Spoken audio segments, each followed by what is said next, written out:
Alléluia. Donc on dit aujourd'hui hommage spécial à Jésus-Christ. Et nous prions que par nos déclarations, une atmosphère spéciale puisse s'ouvrir encore une fois de plus sur cette ville et sur ce pays et sur les nations. Alléluia.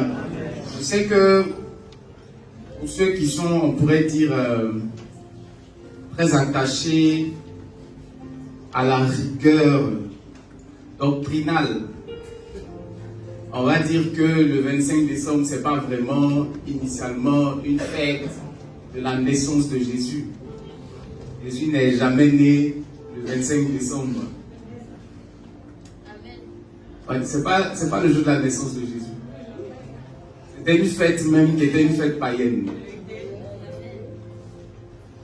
Mais à un certain moment, des personnes ont décidé de remplacer la célébration à des dieux païens par une célébration à celui qui est digne de recevoir l'honneur, la louange, la gloire, les honneurs et l'innovation. Alléluia. Alléluia. Donc franchement dit, peu importe si c'était une fête païenne au départ, pour moi ce qui compte, c'est le fait d'avoir renommé cette fête-là à la gloire de celui qui est digne de recevoir la gloire. Alléluia. La Bible déclare que tout est pur pour celui qui est pur. Ce qui veut dire que par la grâce et l'onction et la puissance, nous avons la possibilité de modifier, de changer un décret. Donc pour ceux qui veulent que ce soit dans leur esprit une fête païenne, ces personnes-là vivront une influence diabolique le 25 décembre.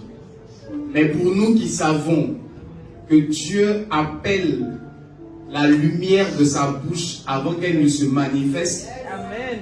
Nous savons que lorsque nous déclarons que c'est le jour de la naissance, où nous célébrons la naissance de Jésus, nous croyons qu'il se dégage dans la nation, dans les cœurs, dans les vies, une atmosphère de réjouissance et de célébration. Alléluia. Alléluia. Donc de manière très décomplexée, avec une sérénité, nous pouvons profiter de ce jour-là. Je ne sais pas, qu'est-ce qu'il y a de mal à être joyeux? Sinon, tous les jours sont les mêmes. Lundi, c'est lundi, mardi, c'est mardi, mercredi, c'est mercredi. Et puis c'est un cycle qui ne fait que se répéter. Mais un jour devient spécial parce qu'on déclare qu'il est spécial. Alléluia. Donc que ce jour-là soit un jour de réjouissance, que ce jour-là soit un jour spécial. Il n'y a rien de mal à offrir des cadeaux. Il n'y a rien de mal à souhaiter la joie à quelqu'un en une journée. Donc il faut arrêter les trucs de débat, de marché, trucs de je ne sais pas quoi. Ne sommes pas des pharisiens du 21e siècle. Amen. Mais soyons des hommes et des femmes spirituels qui savons appeler des bonnes choses dans l'atmosphère. Alléluia. Donc que le Saint-Esprit nous donne des cadeaux, parce qu'il n'y a pas d'âge pour recevoir des cadeaux. Amen. Et même si selon les hommes, on te considère comme un tonton, une tantine, un papa, une maman devant Dieu, tu es toujours un enfant. Amen. Alléluia. Parce que Dieu est plus âgé que nous tous. Amen. Donc en cette journée-là, le Saint-Esprit puisse faire à chacun un cadeau particulier. Amen. Quelque chose que l'argent ne peut pas acheter, quelque chose qu'aucun magasin ne peut offrir. Et un cadeau qui va au-delà de ce qu'on peut saisir physiquement, de ce qu'on peut attraper. Mais une petite surprise, c'est ma prière pour chacun de nous. Amen. Que Dieu nous fasse des cadeaux. Saint-Esprit, aujourd'hui, nous voulons nos cadeaux. Tu connais nos cœurs, on ne va pas te faire de liste parce que là où le Père Noël est limité, on a besoin de lui faire une liste. Toi, tu vis dans nos cœurs. Alléluia. Tu n'as pas besoin qu'on écrive quoi que ce soit. Tu sais de quoi nous avons besoin avant même que nous n'ouvrions la bouche pour demander. Saint-Esprit, en ce jour-là spécial, fais-nous des cadeaux. Fais-nous sourire. Apporte la joie dans cette assemblée, apporte la joie dans cette nation, apporte la joie dans les nations, Seigneur. Au-delà des informations ténébreuses, tristes, et il puisse y avoir une atmosphère de joie qui se dégage, Seigneur. Que ta main soit manifeste, que ta puissance soit agissante, oh Jésus. Oh, là où, Seigneur, cet homme qu'on a voulu positionner n'est qu'un mythe. toi, tu es réel et tu es vivant, tu existes et tu es capable de produire une transformation dans la vie d'une personne sur le long terme par ta grâce, au nom de Jésus. Amen. Amen. Amen. Voilà, que Dieu soit béni, que Dieu nous bénisse. Et aujourd'hui, nous voulons donc particulièrement nous souvenir de Jésus. Alléluia. Nous souvenir des circonstances de sa manifestation sur la terre, nous souvenir de l'importance que cela a pour nous. C'est vrai que pendant la fête de Pâques, nous célébrons la mort de Christ et nous nous souvenons de son sacrifice à la croix et de sa résurrection. Mais pendant cette période de décembre, nous voulons nous souvenir de la venue et de la manifestation physique de Jésus sur la terre. Alléluia. Et voir, vous voyez, lorsque Jésus est venu sur la terre, la Bible dit qu'il y a une réjouissance dans le ciel. Il y a une réjouissance dans le ciel.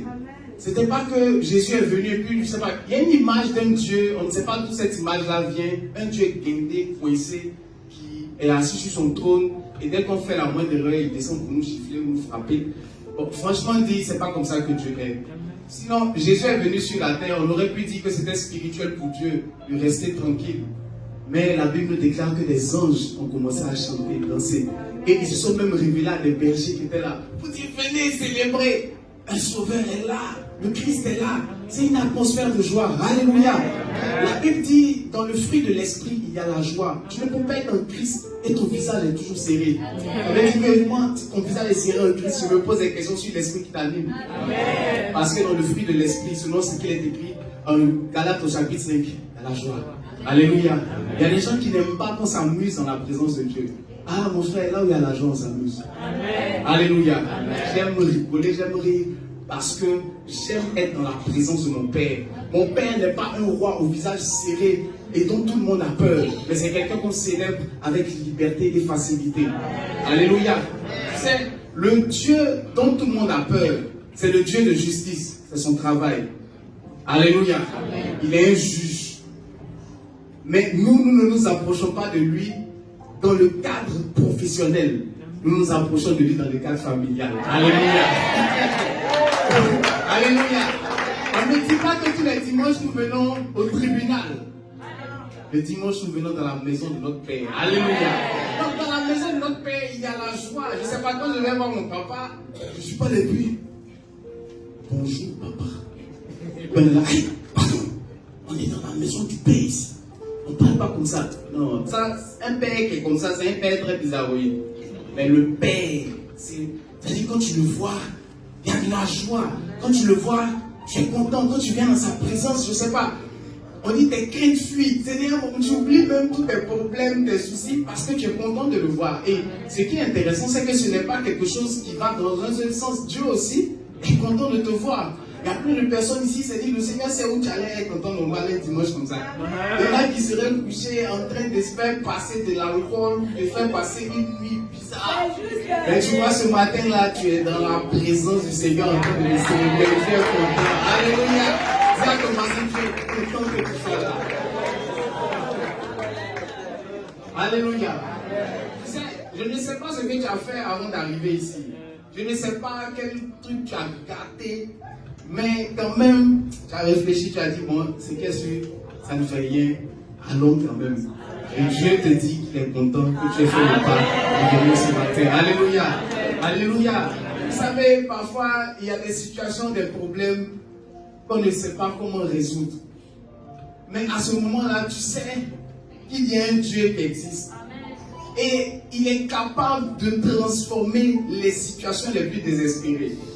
Vous savez, la naissance et la mort de Jésus, c'est pour nous un enseignement que Dieu est capable de tout. Parce que d'une femme vierge, Dieu fait sortir une grande destinée, sans l'intervention du masculin. D'une situation d'humiliation, c'est-à-dire quelqu'un qui est crucifié, il est censé être le sauveur de l'humanité et il se retrouve tué. C'est une situation de désespoir terrible. Mais de cette situation de désespoir-là, Dieu a sorti le salut de plusieurs générations. Ça veut dire que peu importe la situation que tu traverses, tu sais, quand Christ était sur la croix, c'est comme s'il était dans une position où tous les regards étaient fixés sur lui. Et la Bible déclare que il était écrit, au temps de Moïse, il y avait une plaie qui avait frappé Israël parce qu'ils s'étaient mal comportés. Et des serpents avaient commencé à les piquer et tout le monde était en train de mourir. Et Dieu a dit à Moïse de tuer un des serpents là, et puis de l'attacher à un bois. Aujourd'hui même, c'est devenu le symbole de l'ordre, je crois, des médecins et des pharmaciens aussi. Voilà. Ce symbole-là, vous voyez un bâton avec un serpent. Et j'imagine que certaines personnes vont venir dire, ah, c'est un ordre diabolique. Quel ordre diabolique? Ça vient de ta Bible. Dieu a dit à Moïse, prends un bâton et puis attache le serpent autour. Et puis soulève. Et puis on a dit, tous ceux qui lèvent les yeux et qui le regardent sont guéris. De la même manière, Jésus vient et il dit, de même que Moïse a élevé le serpent d'airain dans le désert, il faut aussi que le Fils de l'homme soit élevé. Et pour attirer les hommes à lui, ça veut dire que si tu regardes à ta douleur, si tu regardes à la souffrance liée à la morsure du serpent, tu ne vas pas sortir de ta situation. Mais pendant que tu as mal, pendant que tu es en train de souffrir, tout ce que tu attends, c'est que tu puisses lever les yeux et regarder Jésus. Alléluia. Alléluia. C'est ça la puissance du salut qui se trouve en Jésus-Christ. Alléluia. Lorsqu'on tourne vers lui les regards, on n'a pas dit lorsqu'on tourne vers nos problèmes les regards, on n'a pas dit lorsqu'on tourne vers une solution logique, on dit lorsqu'on tourne vers lui les regards, on est rayonnant de joie. Tu vois, il te donne la paix. Ça veut dire qu'avant même que ton problème ne soit résolu, il te donne la paix et la joie. Vous savez, il y a une image qui me marque toujours, c'est l'image de Jésus-Christ qui marche sur les eaux au milieu de la tempête. Parce que quand on regarde, on ne comprend pas la situation. Jésus marcha sur les eaux au milieu de la tempête. Il n'a pas arrêté la tempête, mais il marchait dedans. Donc il faisait un double exploit. Un premier exploit de marcher sur l'eau, un deuxième exploit de marcher sur des eaux agitées au milieu d'une tempête qui faisait peur à des enfants de pécheurs. Alléluia. Les pierres et tout cela, ils connaissent l'eau. Ils ont l'habitude, ils savent nager.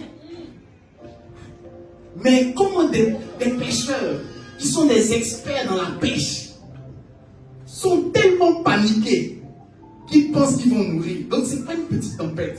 Dis à quelqu'un, ce n'était pas une petite tempête. Si les professionnels étaient paniqués, c'est que c'était une tempête de haut niveau. Mais dans cette tempête de haut niveau, le charpentier, le fils du charpentier, qui n'est pas censé connaître la mer, est en train de marcher. Alléluia. Il y a quelqu'un, Jésus marche au milieu des tempêtes. Et dans cette tempête-là, quelque chose d'extraordinaire va se passer. C'est que non seulement Jésus marche dans la tempête, et c'est pour ça qu'ils étaient tellement choqués. Vous voyez, à ce moment-là, c'est comme si Jésus a été élevé à leurs yeux. Pourquoi? Parce que ils ont arrêté, quand ils ont vu Jésus marchant sur les eaux au milieu de la tempête, ils ont arrêté de craindre la tempête. Ils ont craint Jésus. On dit, mais c'est un fantôme. C'est comme si pendant quelques minutes, un événement encore plus choquant que la tempête est en train de se manifester. On est dans une situation où on est en train de paniquer. Nous, on se dit qu'on va mourir. Et comment un gars peut marcher dans cette atmosphère-là? Ils disent, non, que ça, c'est un monstre. Donc, là, ce n'est plus la tempête, c'est moi qui va venir nous tuer. C'est Jésus. Non. Il dit, c'est moi. Et dans cette atmosphère de tempête, Pierre va tellement être marqué par cela, il va lever les yeux vers le Seigneur. Et il va dire, si c'est toi, ordonne que je vienne. Et Pierre aussi, à ce moment-là, va marcher sur les eaux. On peut critiquer l'apôtre Pierre, dire tout ce qu'on veut de cet homme-là, mais lui aussi, il a marché sur les eaux. Alléluia! Il avait les regards fixés sur Jésus. Et on connaît l'histoire. C'est qu'à un certain moment, tu vois, c'est comme si tu étais un truc, quoi. C'est waouh! Et puis au moment, tu dis, hey, est-ce que vraiment c'est en train de se passer? Oui, c'est en train de se passer. Mais malheureusement, il a détourné les regards de Christ. Et il s'est replongé dans la situation de la tempête. Il a commencé à couler. Et moi, cette partie-là, c'est la partie qui va le plus me marquer.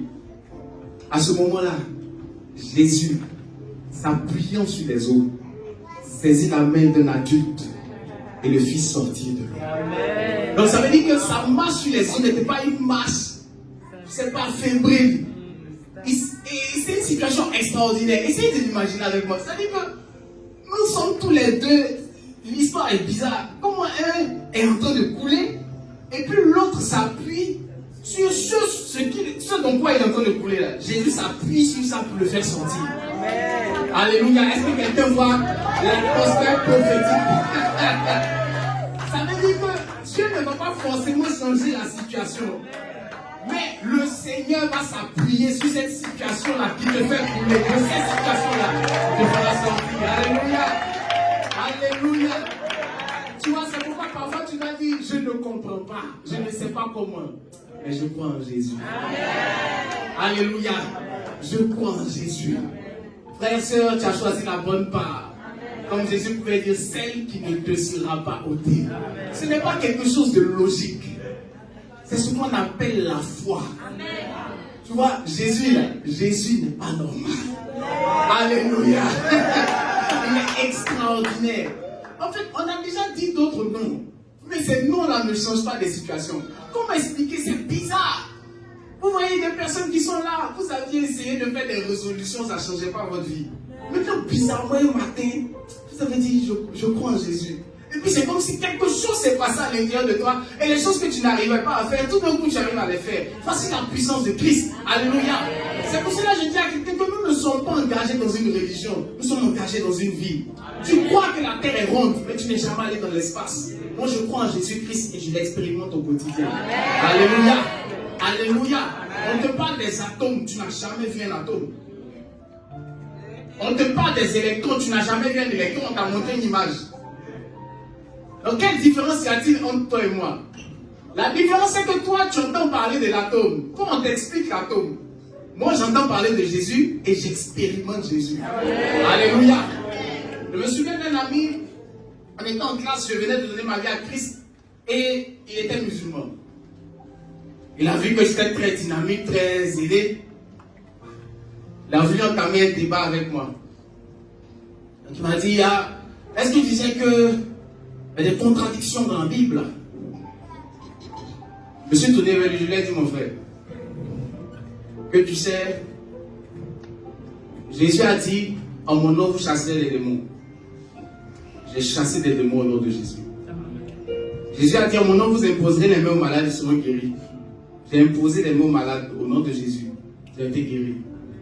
Je dis donc, peu importe ce que tu vas me raconter, il est impossible pour toi de me convaincre du contraire. Amen. Et vous savez, j'ai déjà parlé avec une autre personne qui était athée. Je dis, même si la Bible est un livre de fiction, c'est une fiction qui me fait du bien. Amen. Même si c'est un mythe qui me fait du bien. Même si Dieu n'existe pas, je m'en fous. Je profite de ma vie en Christ. Alléluia. Même si la vie paradis ni enfer, c'est chic de marcher en Christ. Ceux qui sont dans les débats, dans les réflexions, c'est que vous n'avez pas goûté Jésus. Quand vous goûtez que le Seigneur est bon, ce n'est plus une affaire de paradis d'enfer. Alléluia. C'est quelque chose de réel. Alléluia. C'est quelque chose de réel. C'est pour cela parfois vous voyez Dieu est bizarre. C'est que parfois Dieu ne cherche même pas à résoudre ton problème. Il dit regarde-moi simplement. Et il te donne l'atmosphère de la résolution du problème pendant que le problème est encore là. Amen. Il y a des gens qui sont ici qui l'ont peut-être expérimenté. À un certain moment, quand tu rencontres Christ, c'est comme si tu n'as plus d'objectif dans la vie. Mais pourquoi? Parce qu'en fait, on cherche souvent des honneurs pour un but, pour être respecté, pour se sentir important.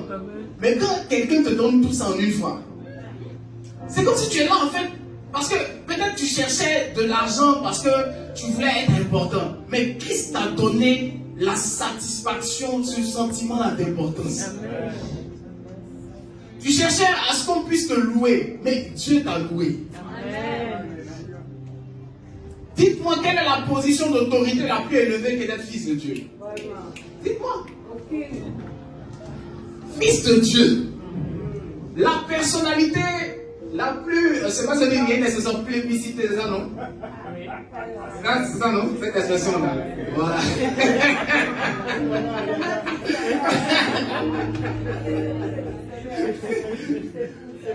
Si je me souviens très bien, c'est une personne dont on parle, c'est lui qui est objet de commentaires, qui est objet de discours. C'est ça. Tout le monde parle de Dieu, en bien, en mal. Certains disent qu'il n'existe pas, d'autres disent qu'il existe, d'autres mentent sur lui. En fait, chacun dit son truc. Et voici, aucune religion ne donne cette possibilité d'avoir l'assurance de se retrouver dans la position de fils de Dieu. C'est un blasphème partout. Comment un homme peut-il dire que Dieu est son Père? Comment un homme peut-il être Dieu? C'est possible en Jésus. Amen. Alléluia. Amen. C'est la plus haute position. C'est pour cela souvent quand tu fais certaines prières, Dieu te regarde et tu dis, attends, tu cherches quelle élévation? Quelle est l'élévation que tu cherches? Quelle promotion qu'un être humain peut te donner? Ah ben, si on suppose que Dieu est là, puisque dans le domaine de l'administration, par exemple, il y a des niveaux de poste, n'est-ce pas? Maintenant, ça c'est l'administration humaine. Mais Dieu est au-dessus de toutes les administrations. Et quand tu as donné ta vie à Jésus, c'est comme si Dieu t'a pris, t'a positionné en Christ. C'est écrit. Bon, donc quand tu dis Seigneur, élève-moi encore. Peut-on être élevé au-dessus de la position d'être un avec Christ? Peut-on être élevé au-dessus de la position d'être un avec Dieu? Quand tu te regardes, il dit vraiment, il ne comprend pas ce que tu veux. Alléluia. Amen. Alléluia. Amen. Il dit qu'il ne comprend pas. Quand nous marchons avec assurance parce que nous savons qui nous sommes en Christ. Nous sommes heureux de cet honneur-là que Dieu nous a fait de nous appeler ses enfants. C'est pour cela qu'aujourd'hui, ce 25 décembre, nous sommes contents.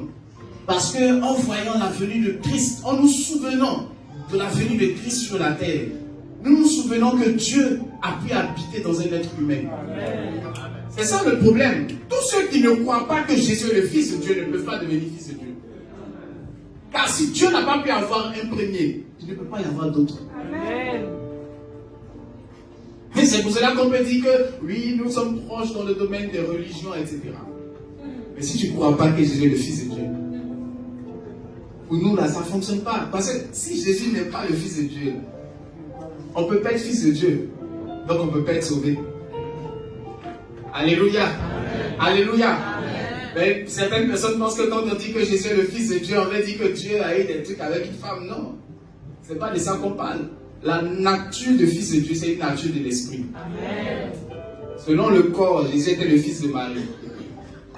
Alléluia. Amen. Son corps est fils de Marie. Mais son esprit est Dieu. Alléluia. Amen. Et la chose extraordinaire qui s'est produite cette fois-ci, c'était Dieu habitant dans le corps d'un homme. L'Esprit de Dieu habitant en une personne. Et ça, c'était quelque chose qu'on ne connaissait pas. Et c'est ce quelque chose-là que nous vivons aujourd'hui. Chaque fois que nous croyons que Dieu a fait ça pour Jésus, nous nous connectons à cette vérité qui permet à Dieu aussi de le faire pour nous. Alléluia. Ça, ce n'est pas une affaire de religion. Tu as beau venir lire tous les versets. Tu as beau venir tous les dimanches danser et chanter. Si tu ne crois pas que Dieu a eu un fils, toi-même là, tu ne peux pas devenir fils aussi. L'apôtre Paul pouvait dire que parfois, il dit, il y a certaines choses quand on les dit, si on les dit ou on les dit et que ce n'est pas vrai, c'est comme si on fait Dieu menteur, alors que Dieu est vrai. Alléluia. Alléluia. Amen. Alléluia. Amen. Dis à quelqu'un, j'aime Jésus. J'aime Jésus. Ma prière, c'est qu'une personne qui est là, qui a juste été invitée et qui n'avait pas encore expérimenté la personne de Christ, puisse l'expérimenter aujourd'hui. Tu sais, Jésus, ce qu'il faut comprendre, c'est que Dieu n'est pas un braqueur et Dieu n'intervient pas contre la volonté d'une personne dans sa propre vie. Dieu ne te sauvera pas malgré toi. Parce qu'on aimerait bien faire cette prière. Seigneur, sauve-moi malgré moi. Sauve-moi, même si je ne veux pas. Sauve-moi. Non. Il y a quelqu'un, Dieu est un gentleman. Il ne peut intervenir que si tu lui ouvres la porte. C'est pour cela qu'on peut voir des gens même qui sont en Christ, mais qui vivent des situations désespérées parce que les personnes n'ont pas laissé la place à Jésus. Parfois, il faut s'asseoir et puis dire, bon, vraiment, je reconnais que mon intelligence là ne peut pas résoudre ce problème. Tant que tu ne t'es pas mis en mode, comme on dit dans les jeux vidéo, game over, ce n'est pas le temps pour Dieu de take over. Alléluia. Si vous comprenez l'anglais, ils savent ce qu'elle dit. Alléluia. If you are not game over, the Lord will not take over. Alléluia. Donc, à un moment, il faut que toi, tu abandonnes pour que Dieu puisse prendre le relais. Pour que je donne l'image, si tu regardes le catch, dans le catch, à un certain moment, pour que ton partenaire puisse venir sur le ring, tu dois lui taper la main. Alléluia. Donc, à un certain moment, qu'est-ce qu'il faut faire là? Il faut taper la main. Puis dire, Seigneur, c'est bon, allez. Viens prendre la place. Et quand il rentre sur le ring, alléluia. Alléluia. À un certain moment, c'est ce qu'il faut faire. Et je laisse mon cerveau, je laisse mes stratégies. Tu n'es pas plus stratège que Dieu. Même si tu as 100 ans, Dieu n'a pas d'âge. C'est-à-dire, les êtres humains comme toi, là, il en a vu à l'appel. Depuis des milliards d'années, il existe, et plus. Donc souvent, quand Dieu est humble, c'est l'humilité de Dieu, en fait, qui nous crée des problèmes. Il est tellement humble qu'on a l'impression qu'on est au même niveau. Et on essaie même parfois de discuter avec lui, en fait. Et puis, il accepte et discute avec toi. Mais sinon, entre ton cerveau et puis la grandeur de Dieu, il n'y a pas de comparaison. Alléluia. Alléluia. Est-ce qu'on peut élever la voix et parler au Seigneur? Le Saint-Esprit t'a parlé.